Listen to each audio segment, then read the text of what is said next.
Al comienzo de 1936 es evidente el fracaso de los gobiernos de derechas. El presidente de la República disuelve las Cortes y convoca elecciones para el domingo 16 de febrero.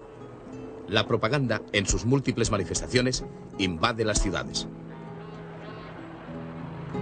Los partidos de izquierdas republicanas y obreros se agrupan en el Frente Popular.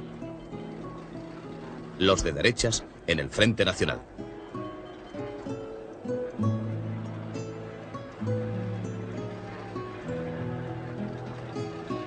También existe un centro débil compuesto por varios partidos minoritarios. Entre los candidatos figuran destacadas personalidades aún encarceladas. Una de ellas es Lluís Companys.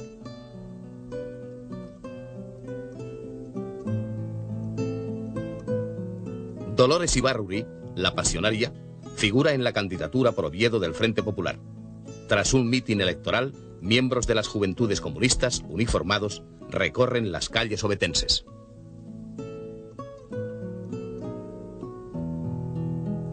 La CEDA da a su campaña un mensaje claramente antimarxista, muy crítico con la democracia y propenso al autoritarismo.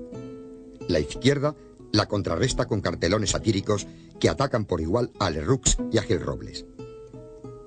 La campaña electoral tiene una técnica muy moderna, en la que se movilizan todos los medios de comunicación de masas.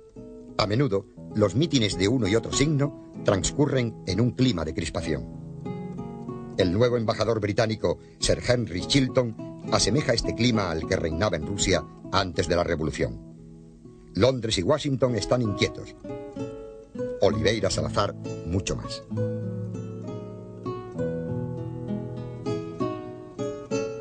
El 16 de febrero de 1936 se celebran los comicios.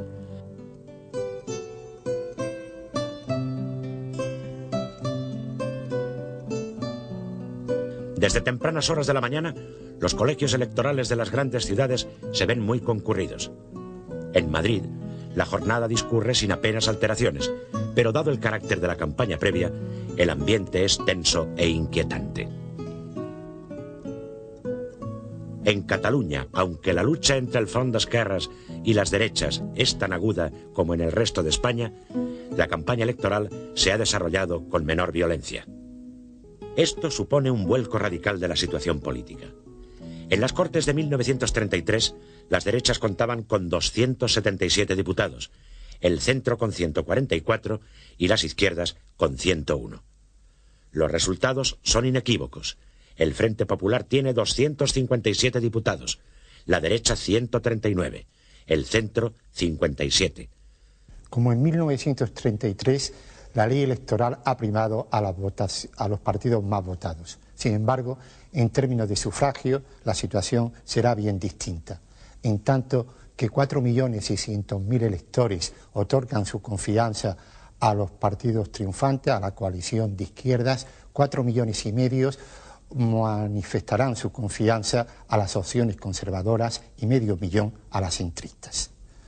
Puestos a explicar este viraje con relación a las elecciones de 1933, la mayor parte de los estudiosos creen encontrar la causa de ello en la consigna de los dirigentes anarcosindicalistas de votar a sus afiliados, por cuanto un triunfo de las candidaturas de izquierda supondría una amnistía que a su vez implicaría la liberación de un gran número de sus militantes encarcelados a consecuencia de la sublevación de octubre de 1934.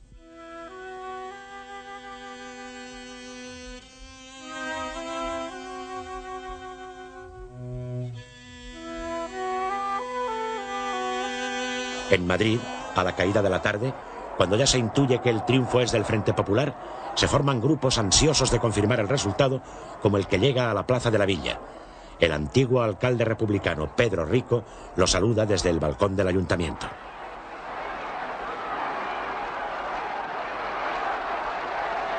Manuel Azaña, cuyo liderazgo de las izquierdas nadie discute, es el gran vencedor de la jornada.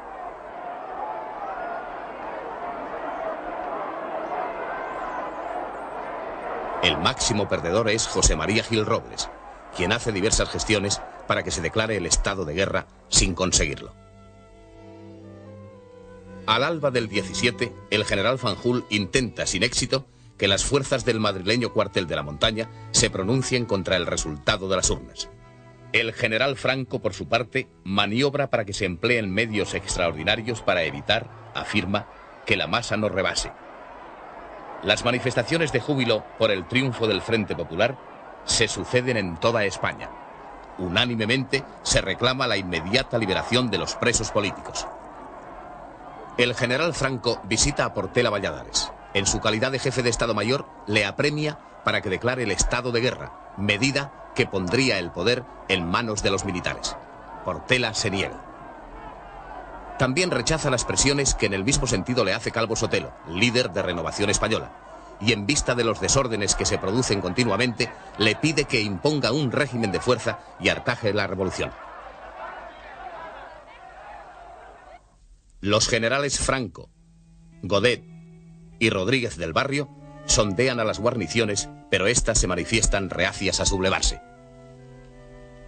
Ante las denuncias de los generales republicanos Sebastián Pozas y Miguel Núñez de Prado, el gobierno toma precauciones, hace vigilar a los militares más significados y decreta el estado de alarma durante 8 días. Portela, desbordado, dimite el 19 de febrero. 3 horas más tarde, el presidente de la República confiere el poder a Manuel Azaña. En el nuevo gabinete no figuran socialistas ni comunistas.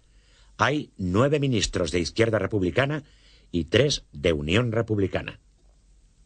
Azaña declara: el gobierno es el único ejecutor del programa político que ha servido de base a la coalición electoral. Sin embargo, el socialista escribe: es al Frente Popular a quien corresponde libertar a nuestros presos.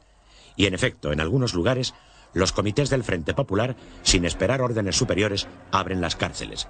En Oviedo, salen sin más trámites los detenidos por la Revolución de Octubre. Los primeros decretos del nuevo gobierno son para conceder la amnistía a los presos políticos y restablecer el Estatuto de Cataluña. El 2 de marzo hace Companys su triunfal entrada en Barcelona. Desde su salida del penal del puerto de Santa María, no ha cesado de recibir agasajos y pronunciar discursos. Al Front d'Esquerres obtiene también concesiones de urgencia del gobierno Azaña. La Diputación Permanente de las Cortes aprueba un decreto ley que autoriza al Parlamento catalán a reanudar sus sesiones al efecto de designar al gobierno de la Generalitat. El Parlamento de Cataluña reelige presidente a Companys, quien forma un gobierno que será sustancialmente el mismo que actuaba el 6 de octubre de 1934.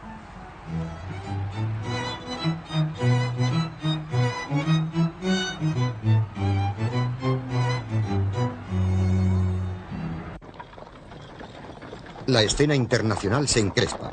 El 7 de marzo, el ejército alemán cruza el Rin y ocupa su orilla izquierda, que había quedado desmilitarizada por el Tratado de Versalles.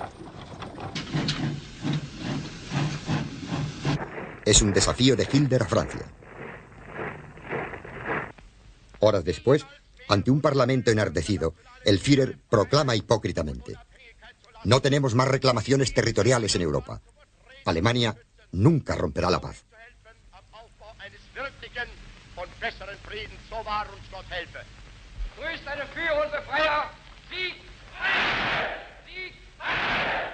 Ante la gravedad de la situación, el primer ministro inglés Stanley Baldwin convoca en Londres una conferencia a la que asisten representantes de Francia, Bélgica e Italia.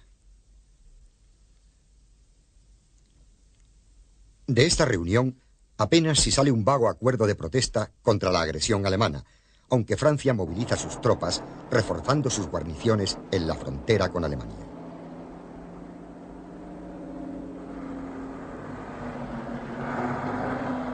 Estos hechos se interpretan como un signo de debilidad de las democracias europeas.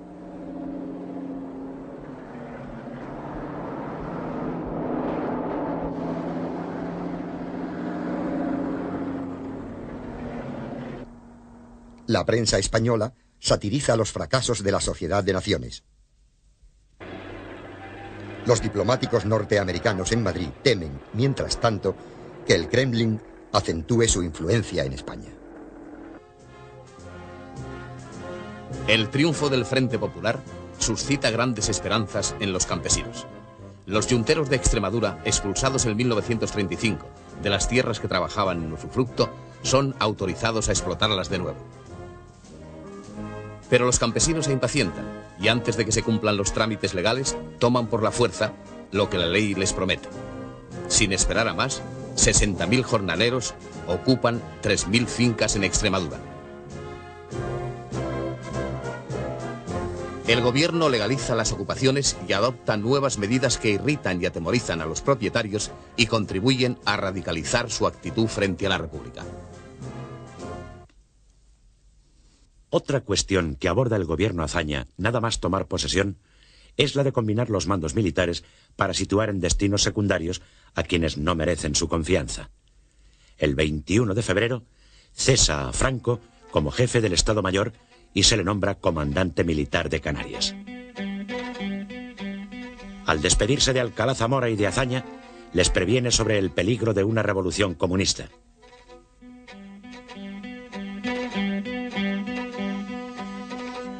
Antes de partir, Franco se reúne a comienzos de marzo en casa de un diputado de la Ceda con Mola, Saliquet, Rodríguez del Barrio, Orgaz, Villegas, García de la Herrán, González Carrasco, Varela, Ponte y Galarza, este último en representación de Sanjurjo. Se acuerda, por indicación de Franco, pronunciarse el 20 de abril sin ninguna etiqueta concreta. También se aleja de Madrid al general Godet, a quien se destina a la comandancia militar de Baleares. El general Mola, que manda las fuerzas de Marruecos, es enviado a Pamplona. La UME, Unión Militar Española, organización antirrepublicana, se dedica a aunar voluntades con vistas a un golpe de fuerza.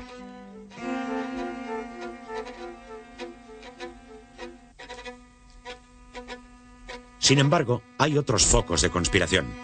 En Navarra, los carlistas han comenzado a recibir instrucción militar desde 1933.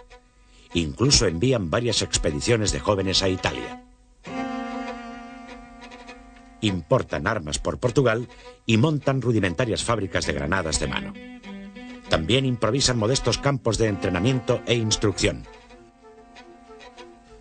Cuentan con las Margaritas, que confeccionan uniformes, banderas y guiones. Aunque de modo fragmentario, el gobierno va teniendo conocimiento de algunas de estas actividades. El ministro de la Guerra, general Carlos Masquelet, recibe informes de la Unión Militar Republicana Antifascista, organización privada de militares partidarios del Frente Popular.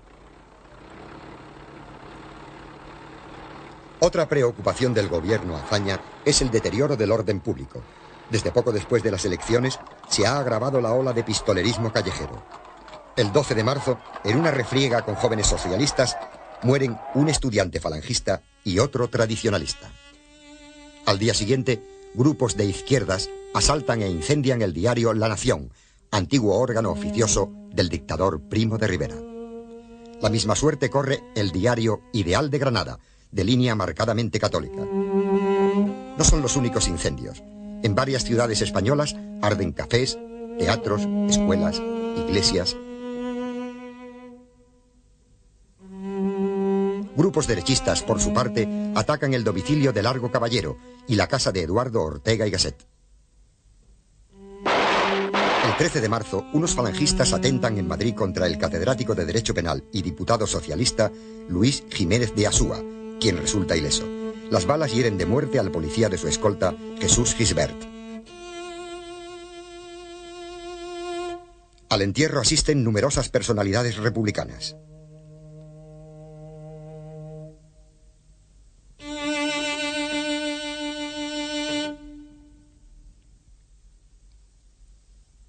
Desde el 27 de febrero, el gobierno ha clausurado los locales de Falange Española de las Joncs. Su jefe, José Antonio Primo de Rivera, es detenido el 14 de marzo, en unión de la Junta Política del partido. El juez encargado del caso resuelve su traslado a la cárcel Modelo y decreta la suspensión de las actividades de la organización. La espiral terrorista de derechas y de izquierdas provoca nuevas víctimas. Entre las más destacadas figuran Alfredo Martínez García Argüelles, liberal demócrata y exministro, y el magistrado Manuel Pedregal. Con todo, el verdadero espíritu de la conspiración se encarna en el general Emilio Mola, quien tiene en Madrid intensos contactos con militares y civiles. Destinado a Pamplona, el centro de la conjura se traslada a esta ciudad, donde ya existía un arraigado núcleo conspirativo muy alentado desde ahora por la presencia de Mola.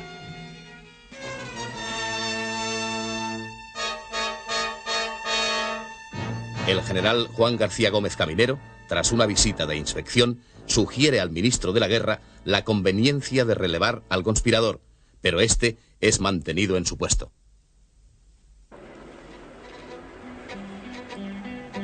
Según ciertos testimonios, el gobierno ha establecido por estas fechas un servicio de escuchas telefónicas a las órdenes del ministro de Comunicaciones. Se intervienen las llamadas de distinguidos miembros de la oposición.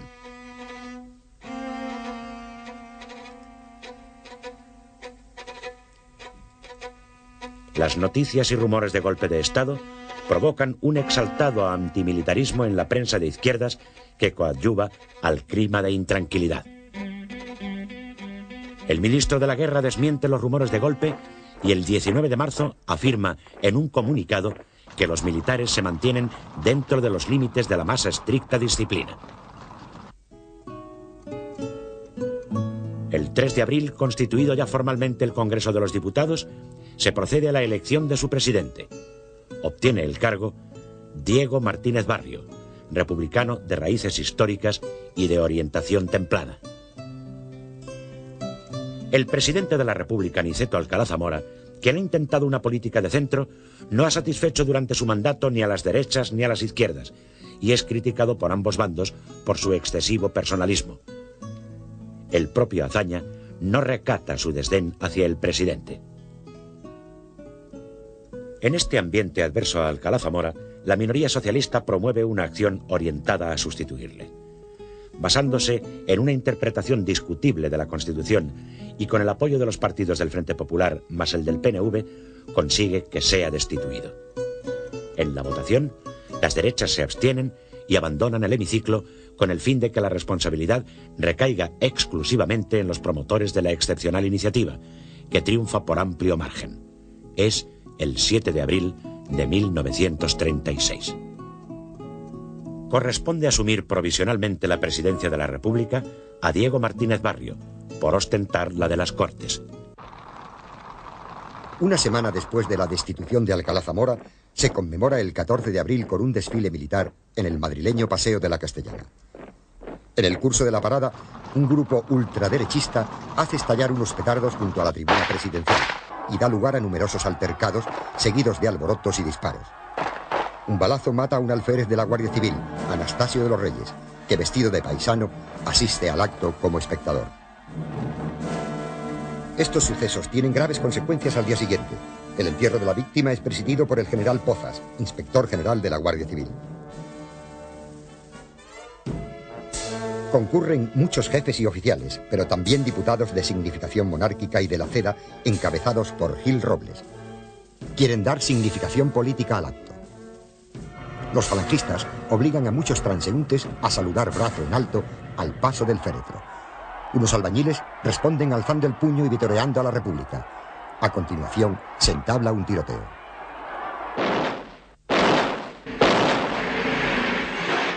El cortejo sigue un largo recorrido que no se ajusta al señalado por la Dirección General de Seguridad. Durante el itinerario menudean las provocaciones, los choques y los enfrentamientos, con el fatal resultado de 5 muertos y numerosos heridos. Cae el falangista Sáez de Heredia, familiar de Primo de Rivera, al enfrentarse con una sección de guardias de asalto que manda el teniente José del Castillo. Tan trágicos acontecimientos expresan el clima de violencia que impera en la primavera de 1936. Reflejan la honda fractura que va produciéndose en parte de la sociedad española dividida en dos bandos cada vez más inconciliables. Al día siguiente, la CNT declara una huelga general de 24 horas protestando por lo ocurrido, pese a las garantías del gobierno de castigar a los culpables. Aunque no le secundan las demás organizaciones obreras, los cenetistas consiguen paralizar la vida en Madrid.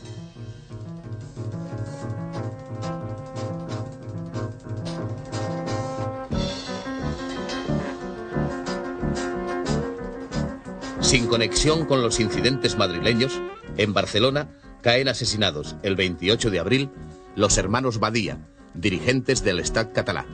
Ha sido una represalia de la FAI por la dura campaña desplegada 2 años antes por Miguel Badía para acabar con el pistolerismo mientras fue responsable del orden público. Por las mismas fechas, los gobiernos norteamericano y británico reciben numerosos despachos y telegramas de sus agentes consulares y diplomáticos destacados en España, en los que se llama la atención sobre la evolución de la situación española hacia lo que se caracteriza de subversión comunista. Son informes que caen en terreno bien abonado, dado la obsesión antisoviética de los anglosajones, que contemplan un tanto distorsionadamente la evolución de la situación española. Mientras ocurren los luctuosos sucesos de Madrid y Barcelona, en los cuarteles de Pamplona sigue urdiéndose la trama de la conspiración. Una de las adhesiones más notables que recibe Mola es la del general Gonzalo Queipo de Llano, inspector general de Carabineros. Llega a la ciudad el 15 de abril de un modo natural, como cumpliendo las obligaciones de su cargo, y su entrevista con Mola es en apariencia una visita de cortesía. Queipo de Llano se sublevó contra la monarquía en 1930. Represaliado y pasado a la reserva, fue el primer capitán general de Madrid con la República. Consuegro de Alcalá Zamora, goza fama de republicano. Eso hace más significativa su alineación con los conjurados. Aunque Mola cautamente le niega estar dispuesto a sublevarse, toma buena nota de la favorable disposición de Queipo. Mientras tanto, Prieto y otros miembros del PSOE advierten a Masquelet y a Azaña de que la conspiración crece en los cuarteles e incluso apuntan una fecha probable del golpe, el 20 de abril. Es la misma señalada 2 meses atrás por los generales reunidos con Franco antes de marchar este a Canarias. Azaña aprovecha una intervención en el Congreso para advertir a los conspiradores. Sabemos lo que pasa en todas partes. Nosotros no hemos venido a presidir una guerra civil. Más bien, hemos venido con intención de evitarla.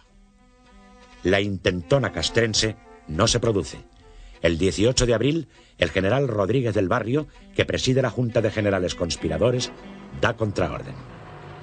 Al transcurrir la fecha indicada sin que nada ocurra, Azaña y el gobierno tienden a bajar la guardia, creyendo disipada la amenaza. El constante deterioro del orden público es aprovechado por los partidos de la derecha como arma política contra el gobierno. Gil Robles reclama más rigor y energía en la represión de tales alteraciones. Calvo Sotelo es más dramático.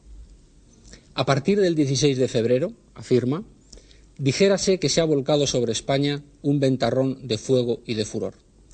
Lee una extensa lista de alteraciones de toda índole para impresionar a la Cámara y por añadidura a la opinión pública. Y dice que el gobierno continúa siendo desbordado por sus aliados de extrema izquierda. Respondiendo a ambos, Azaña enfatiza.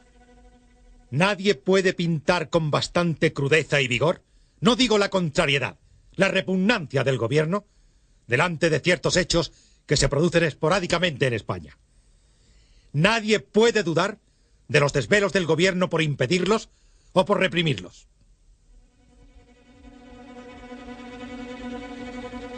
En un discurso pronunciado en Cuenca, el dirigente socialista Indalecio Prieto insiste rotundamente en el daño que causa a la República los desórdenes callejeros y señala al general Franco como el más dotado para encabezar un posible pronunciamiento. No justifica los desmanes, pero los explica como una consecuencia de la represión de octubre. Lúcidamente Prieto alerta. La convulsión revolucionaria, con un resultado u otro, la puede soportar un país. Lo que no puede soportar es la sangría constante del desorden público, sin finalidad inmediata. Lo que no soporta una nación es el desgaste de su poder público y de su propia vitalidad económica, manteniendo el desasosiego, la zozobra y la intranquilidad. Mientras tanto, el Partido Nacionalista Vasco, que ha ido distanciándose de los tradicionalistas y del resto de la derecha, bajo la dirección de sus jóvenes líderes, José Antonio Aguirre y Manuel Irujo, ha tejido relaciones de cooperación con Esquerra Republicana de Cataluña y con los socialistas. Ello le permite aproximarse al gobierno, presentando en las Cortes su proyecto de estatuto. Prieto lo defiende. Calvo Sotelo lo ataca tildándolo de separatista. Pero a finales de junio, casi la totalidad de los artículos del proyecto están aprobados en comisión.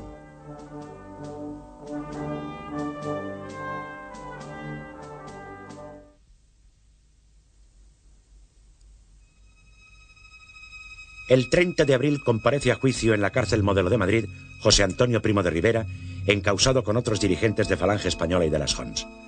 El fiscal de la República les acusa del delito de asociación ilícita y pide la disolución del partido. No prosperan sus tesis y la sentencia es absolutoria. El gobierno recurre e impide que el fallo sea firme. El 5 de junio, Primo de Rivera es trasladado a la prisión de Alicante. Los falangistas, aunque privados de su jefe, redoblan en propaganda y proselitismo sin descuidar sus actividades paramilitares.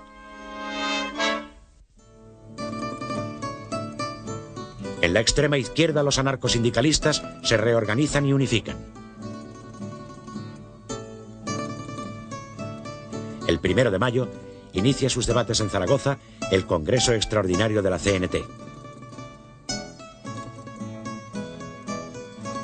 Sus delegados representan a casi 1 millar de sindicatos con más de 500.000 de afiliados. Las conclusiones son decididamente revolucionarias. Para que sea una realidad efectiva la revolución social, hay que destruir completamente el régimen político y social que regula la vida del país. La prensa anarquista repite la antigua y universal consigna de tierra y libertad. La CNT pretende anticiparse a los afanes revolucionarios de socialistas y comunistas. Santiago Carrillo, secretario de la Federación Nacional de Juventudes Socialistas, y Trifón Medrano, secretario general de la Juventud Comunista, gestionaron desde marzo la unificación de ambas, que adopta el nombre de Juventud Socialista Unificada. Sorpresivamente, la nueva organización se encuadra en la Internacional Juvenil Comunista. Su primer acto público estriba en participar en el desfile madrileño del 1 de mayo. Encabeza en este desfile multitudinario Francisco Largo Caballero, cabeza visible del ala más radical del socialismo, el secretario general del Partido Comunista, José Díaz, y Santiago Carrillo. Es esta la primera movilización de masas que organizan los partidos y sindicatos obreros después del triunfo del Frente Popular, y se ha convocado apelando a la unidad del proletariado. La respuesta de la multitud congregada hace ver que tal unidad parece un hecho. El líder que suscita mayor entusiasmo popular es Largo Caballero. La novedad de la jornada consiste en el desfile de las milicias socialistas que ya hicieron acto de presencia el 14 de abril, uniformadas y encuadradas.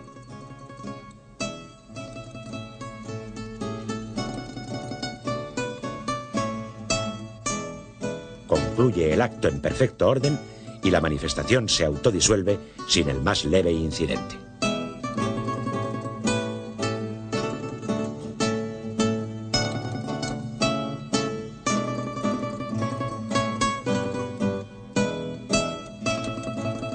Tan gran demostración de masas causa honda desazón en los sectores más conservadores de la sociedad, ya de por sí muy conturbados por la actitud cotidiana de las organizaciones obreras. Los gritos, las consignas, la presencia de elementos armados y el nutrido gentío que se congrega en las calles es utilizado por la prensa y los sectores derechistas como anuncio de una revolución inminente. Los núcleos conspiradores tanto civiles como militares, aprovechan este clima creado tras la manifestación del 1 de mayo para dar un nuevo impulso a la conspiración. Sus sectores más extremistas piensan incluso en emprender inmediatas acciones de castigo.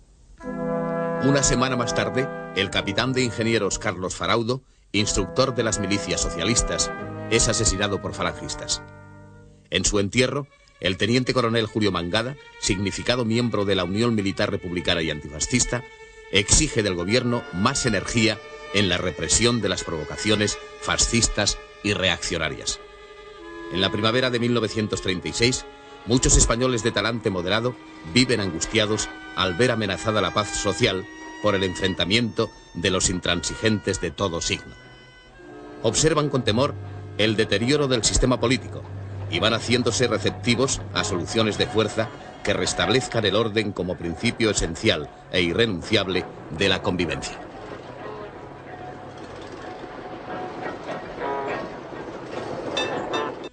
La gran concentración del 1 de mayo de 1936 en Madrid, protagonizada por las masas obreras, ha tenido lugar con orden y sin incidentes, pero ha subrayado un acento inequívocamente revolucionario. Deja una estela de inquietud y zozobra en aquellos núcleos sociales que por su extremo conservadurismo se sienten directamente amenazados. Su alarma se refleja en los titulares de la prensa adversa al régimen republicano.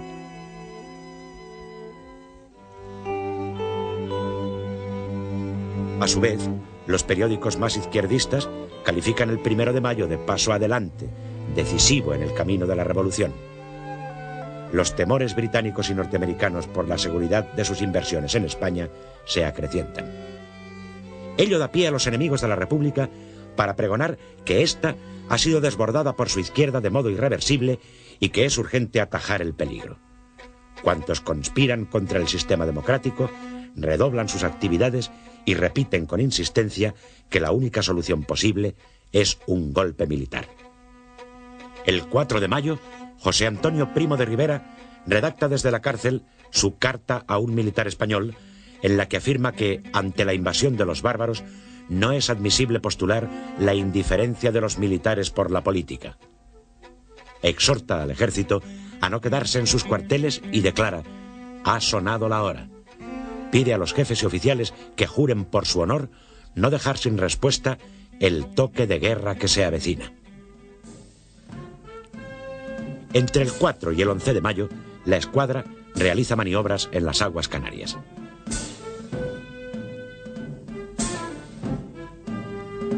Durante su estancia en Tenerife, el vicealmirante Francisco Javier de Salas habla con el general Franco sobre el movimiento que se prepara contra el gobierno y concierta, en términos generales, la colaboración de la Armada.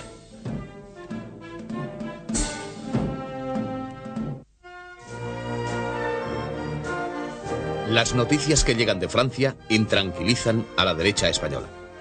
Las elecciones del 3 de mayo, al igual que las de febrero en España, enfrentan dos bandos antagónicos, fascismo y antifascismo. Son una arrolladora victoria para el Frente Popular, presidido por el líder socialista Léon Blum. Los comunistas han contribuido al triunfo. No obstante, Maurice Thoré, su secretario general, anuncia que no pretenden entrar en el gabinete, aunque lo sostendrán con sus votos en el Parlamento. El 10 de mayo de 1936 se elige al nuevo presidente de la República. Como se esperaba, gana la votación Azaña, único candidato en el que se han puesto de acuerdo los partidos componentes del Frente Popular. Votan también a su favor la Lliga Catalana, los lerrouxistas, el PNV y otros grupos del centro y moderados. La CEDA lo hace en blanco. La extrema derecha se abstiene. Al día siguiente, el nuevo presidente jura el cargo ante las Cortes. El ascenso de Azaña a la primera magistratura del Estado lo aceptan curiosamente todos o casi todos los partidos políticos. A un sector de las derechas, Azaña les parece, entre todos los prohombres del momento, el más dotado para contener las presiones de la revolución. Sin embargo, algunos opinan que se ha cometido un grave error al llevar a Azaña a la presidencia y alejarle del gobierno.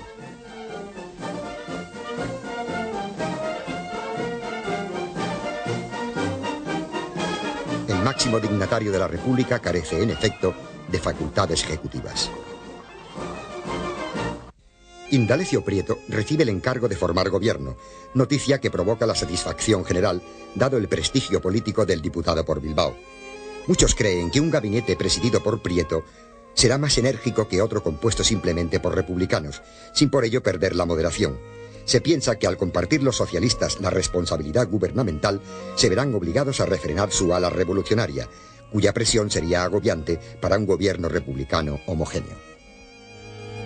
Pero el grupo parlamentario socialista, donde Largo Caballero tiene mayoría, se opone a que Prieto acepte la misión encomendada, y éste ha de renunciar el encargo.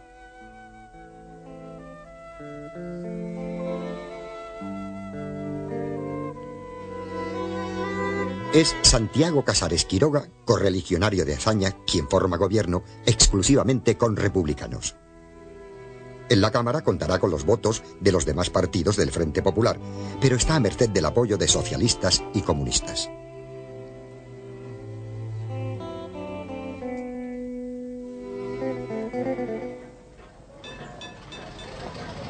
El 20 de mayo se alteran los planes de la conspiración.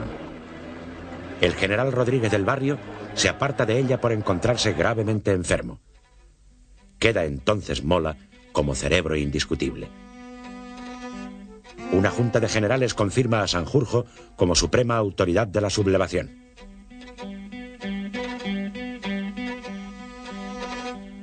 El comandante militar de Pamplona recibe el refrendo de Sanjurjo. Desde entonces, Mola, que llevaba los hilos de la trama, ejercerá definitivamente el mando efectivo, pese a que entre los conjurados hay algunos de superior graduación.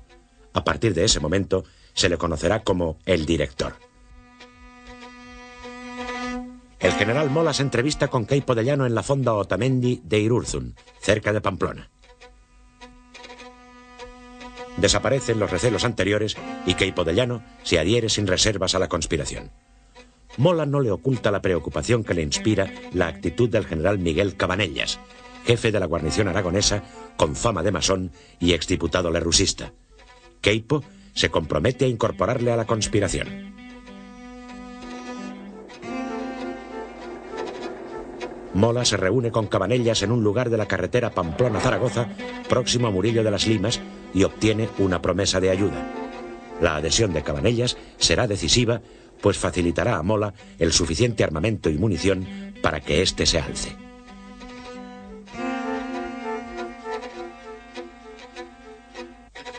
Mola recibe una carta de José Antonio Primo de Rivera escrita en la prisión de Alicante. En ella le ofrece su colaboración y la de Falange en pleno, sin condiciones. Lecumberri. En un robledal próximo a la población, Mola se entrevista con el general Alfredo Quindelán, a quien pide su activa colaboración, que obtiene en el acto. Quindelán, pionero de la aviación militar en España, goza de mucho prestigio entre los pilotos conservadores. En la misma jornada, Mola recibe en la comandancia a José Luis Zamanillo, delegado nacional de Requetés. Zamanillo le entrega una nota con las condiciones que la comunión tradicionalista fija para participar en el pronunciamiento. El general considera las exigencias demasiado radicales, por lo que no hay acuerdo. Tampoco se consigue este en su entrevista con Falconde, celebrada en el monasterio de Irache.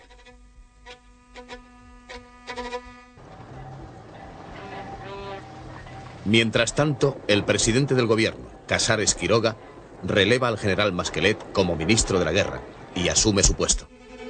Es un síntoma de que, barruntando el alcance de la conjura, ha decidido ocuparse por sí mismo de los asuntos castrenses. El 16 de junio, las Cortes viven una sesión dramática cuando la oposición plantea un debate sobre el orden público. Gil Robles recuerda que la CEDA no ha regateado sus votos a la hora de procurar a los gobernantes los medios para salvar una posible situación de caos, pero afirma que el estado de excepción en manos del gobierno ha sido una arbitrariedad continua, un medio de opresión o un instrumento de venganza. Intenta probar su aserto manejando con habilidad las estadísticas y denunciando un sinfín de huelgas, asesinatos, incendios de templos, petardos, asaltos de locales, alborotos e incluso simples delitos comunes. Calvo Sotelo, más contundente, dirige sus ataques no al gobierno, sino al propio sistema democrático parlamentario y a la Constitución de 1931. No creo que exista actualmente en el ejército español, cualesquiera que sean las ideas políticas individuales que la Constitución respeta, un solo militar dispuesto a sublevarse en favor de la monarquía y en contra de la república. Si lo hubiera, sería un loco. Lo digo con toda claridad. Aunque también sería loco el militar que al frente de su destino no estuviera dispuesto a sublevarse en favor de España y en contra de la anarquía si ésta se produjera. Calvo Sotelo es reiteradamente interrumpido por las protestas de los parlamentarios de la izquierda. El debate se desarrolla en un clima de gran tensión. Casares Quiroga responde a Calvo Sotelo. Le advierte del alcance subversivo de sus palabras. Después de lo que ha dicho su señoría hoy ante el Parlamento, de cualquier cosa que pudiera ocurrir, que no ocurrirá, le haré responsable ante el país.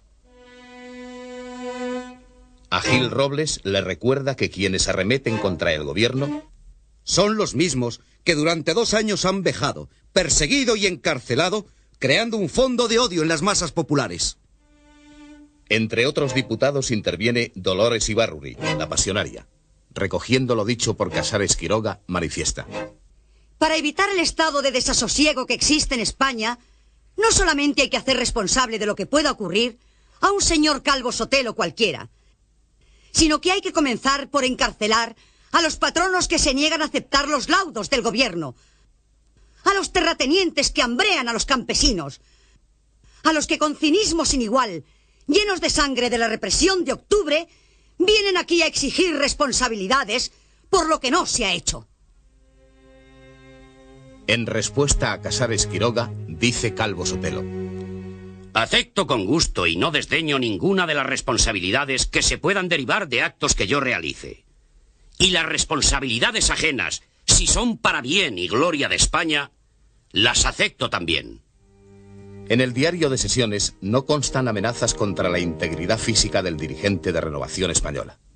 Sin embargo, Calvo Sotelo, al hilo del ardor de su discurso, pronuncia una frase que hace leyenda. Yo digo lo que Santo Domingo de Silos contestó a un rey castellano: Señor, la vida podéis quitarme, pero más no podéis. Y es preferible morir con gloria a vivir con vilipendio. A mediados de junio, Mola recibe un donativo misterioso y anónimo. 500.000 pesetas, unos 68 millones de hoy. Años más tarde, Gil Robles aclara públicamente el enigma. Ese dinero procede de los fondos electorales de la CEDA. A pesar de la adhesión a Mola, José Antonio Primo de Rivera duda de la sublevación militar que se prepara. Dirige una circular a los jefes de Falange Española, previniéndoles para que no se comprometan en confusos movimientos subversivos que se están desarrollando en diversas provincias de España, pues considera ofensivo para Falange que se le proponga participar como comparsa en un movimiento que no va a conducir a la implantación del Estado Nacional Sindicalista.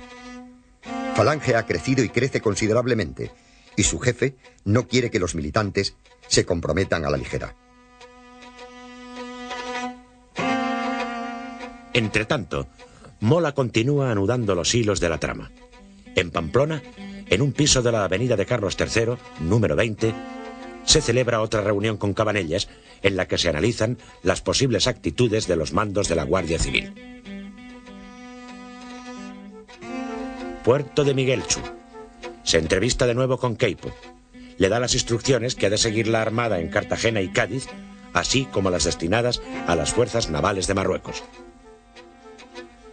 Mientras tanto, se reúne en Madrid la Junta de Generales para reestructurar los planes del pronunciamiento.